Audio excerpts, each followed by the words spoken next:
Thank you all for watching another episode of the Courtney Hall Show. Listen, I say it all the time, but I have a special guest sitting next to me. It's Pam Gray. How you doing, Pam? I'm doing great, thank you. Well, thank you for being here. Thank you for so being much. here. Now, listen, let's go all the way back. Well, before we get into anything, you are a human resources manager for First Service Residential. Correct. And that's just amazing within itself.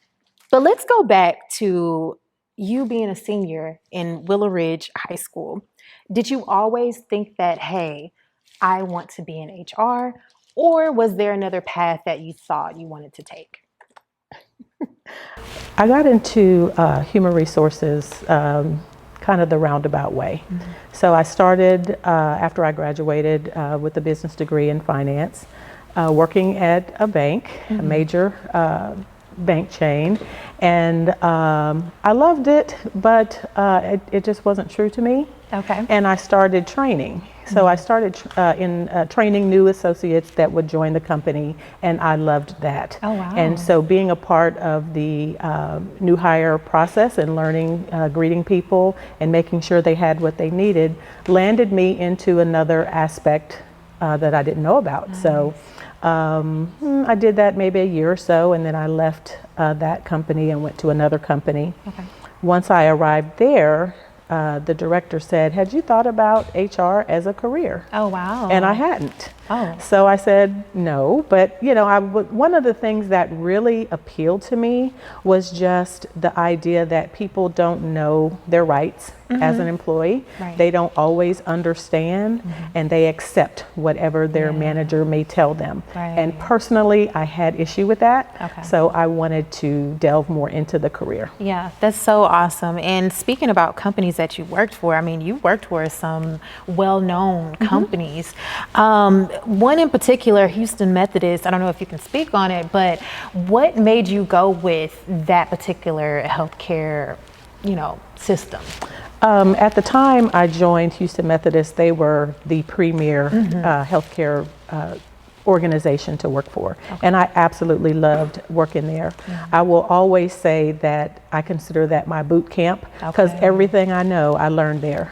It was tough. Mm-hmm. They expected excellence, but I learned a lot and they invested a lot in me. Mm-hmm. It was there that I completed some educational components specific to human resources. I had already graduated college at that point, but they afforded me the opportunity to get my professional and HR certification. I completed that and numerous educational opportunities. So I absolutely love Methodist, and to this day, I still do. Oh, nice, mm-hmm. nice. Now, what's some of the key things that you would want an employee to know that they have the right to do or not do?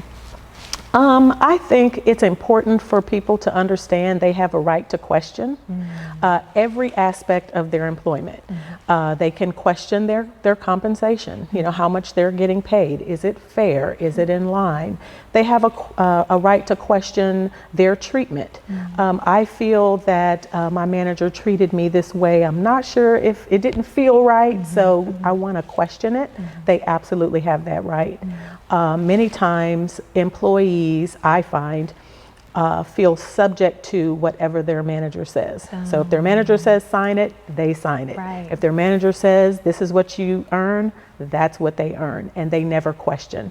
So you have a right to ask anything, even things as it relates to your benefits and coverage, who can be covered. Sometimes there are exceptions made because families are unique and different these days. So I always tell people ask. The worst thing they can tell you is no, but at least you've asked. And what's one thing, if you could say anything to someone that's wanting to get into HR, what would you tell that person? What's that first step that you would need to do? The first step is to really learn the laws that support what human resources as a industry is all about. I think people have misconceptions about what HR can do. Many times they think we can do more than we can do, or we know more than we actually know. But the laws provide the basis. You know, the laws dealing with Title VII, what's discrimination, what are protected classes, how things are governed with your benefits, with your compensation, with your treatment as an associate. So the first step is always learning the foundation. That's good. And so that's employment law. That's good. That's good. Now, with COVID going on, how has that changed the workplace? Oh, wow. Yeah. It's changed the workplace dramatically. Companies are now, I'll speak big and then I'll narrow it down, but companies now see the benefit and impact of their teams being together versus being remote at home. Yeah. I think some are pleasantly surprised, like the company that I currently work for is pleasantly surprised that we're able to keep business running as usual in a remote workspace. Yeah. You know, I have my office set up at my home, and aside from what's going on around me at home, Yeah. I can still service my customers in the same manner. They wouldn't know I was at home versus being in my office. Right. But I also think that what it takes to truly engage your team, we're having to be more creative because what we've learned with COVID is the challenges of just people and that they matter. The human resources really matter, and that's who's getting the job done. So companies need to really pay attention. Yeah. And speaking about people matter, it automatically brings up Black Lives Matter. What is your thoughts on just that movement altogether? Black Lives Matter means a lot to me. I'm the mother of sons, and so I always am interested in things that address them mattering. You know, I've had to explain to my sons at an early age, you know, how they speak, how they dress, how they show up in the world, why that's important, and how that's challenged by some Americans, even some people in the world. So I personally subscribe to the Black Lives Matter movement. I mean, I absolutely understand all lives do matter, but the one that's hurting right now is Black lives. And so I do pay very close attention to that. Well, let's go back to the college that you attended, UT Austin. How was that? Because that's one of the universities that everybody speaks about. You know it whether you're in Texas or not. So how was attending that university? Would you attend it again, or would you go back? Well, you know, I was blessed. I got a scholarship, so that's good. That helped the decision. But I absolutely loved my experience there. But it was not without challenge. At the time I was a student, there were about 58,000 students. About 2,000 of those were Black. So to find yourself, to see a Black face amongst all of the students was exciting. And we were all very close, and many of us are close even to this day. But it was an excellent education and an excellent opportunity. I absolutely loved my time there, but I will say what I learned from the educational process, but what the life lessons are probably even more impactful. Now, where are you from? Are you from Houston? I'm from originally Cincinnati, Ohio. Okay. But I was joking with someone earlier, I'm a transplanted Houston because I've been here so long. So yes, I love being in Houston, but I do have family all over. What do you think about Houston? Do you think it's diversifying a little bit more, or do you think that it's still kind of a small, well, it's definitely not a small city, but is it a small-minded city? Well, that's a great way to put it. Houston is actually one of the most diverse cities in our country. The fourth largest city in terms of population, but in terms of the demographic here, we have every type of race, religion, culture, experience, lifestyle here in Houston.